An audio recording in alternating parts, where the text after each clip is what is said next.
ओम नमः शिवाय। मित्रों, सुंदर दृष्टांत श्री वाल्मीकि रामायण में मेरे पढ़ने में आया। मैं आप लोगों को सुनाना चाहता हूँ।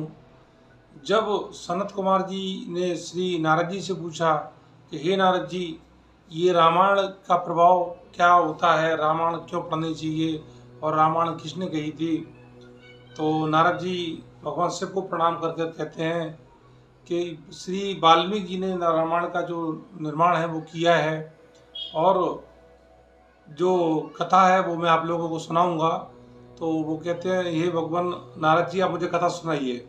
तो सनत कुमार जी के कहने पर नारद जी कहते हैं कि इस कथा से एक जो ब्राह्मण जिसने राक्षस का रूप धारण किया था वो उसका तरण तारण हो गया था। तो सनत कुमार जी कहते हैं कि हे नारद जी, वह कौन ब्राह्मण था, उसे सांप कैसे लगी और कैसे उसका तरण तारण हुआ, मुझे सुनाइए।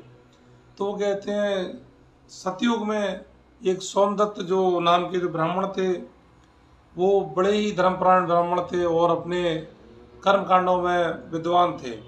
गौतम ऋषि ने उनको शिक्षा दीक्षा दी और जो कर्म कांड है उनकी विधि विधान से उनको पूजन सिखाया। जब एक बार वो भगवान शिव की आराधना में जो ब्राह्मण है वो लगे हुए थे, सौदास जिनका नाम था, तो सौदास जी जब लगे हुए थे तो उधर से जब उनके ऋषि गौतम आए तो उन्होंने उनको प्रणाम नहीं किया शिव जी की पूजा में लगे होने के कारण।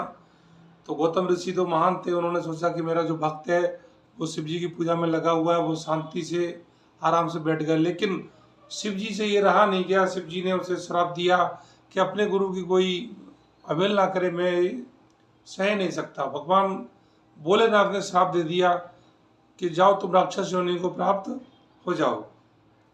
जब सौदास को पता चला तो उसने अपने गुरु की शरण ली। गुरु की शरण में जाते ही उसने कहा कि भगवान, मुझसे गलती हो गई, क्षमा कीजिए। तो गुरुदेव ने कहा कि इसका एक ही उपाय है कि आप चैत्र और माघ शुक्ल पक्ष में 9 दिन का रामायण का जो पाठ है वो सुनिए, आपकी मुक्ति हो जाएगी।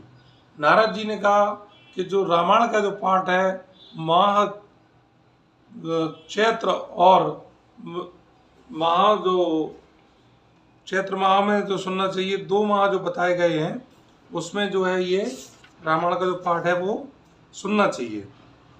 जब उन्होंने शुक्ल पक्ष में, तो उन्होंने श्राप दे दिया। जब वो जाने लगा तो उसको राक्षस जो शरीर है वो प्राप्त हो गया, भयंकर राक्षस बना, अमावस की काली रात जैसा उसका शरीर हो गया।